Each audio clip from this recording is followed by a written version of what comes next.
siamo qui con la speranza di ottenere un sussidio lavorativo, una casa, diciamo, che già ne abbiamo fatte tante di dimostrazioni disperative, ma purtroppo non abbiamo ottenuto non proprio tanto. Allora, siamo sui B&B, ma non si sta molto bene. Sono da 9 mesi in B&B con mia moglie, una bambina di 18 mesi e chiedo un alloggio popolare o un lavoro perché siamo disoccupati. Come puoi sapere, ho fatto 20.000 volte, siamo stanchi veramente, non ce la facciamo più, la giunta comunale, il signor sindaco ci ha abbandonati, ma noi siamo stanchi.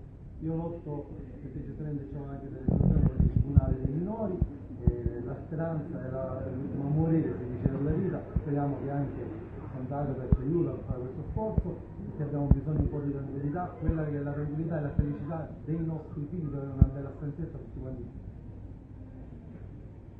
Noi anche da 9 mesi, come tutti gli altri che siamo dentro un B&B, siamo stanchi. Ora abbiamo una stanza piccolissima dentro il B&B, abbiamo un bambino che già ce lo mettiamo nel letto, ce ne sta nascendo un altro, e una sistemazione in un alloggio popolare ci vuole.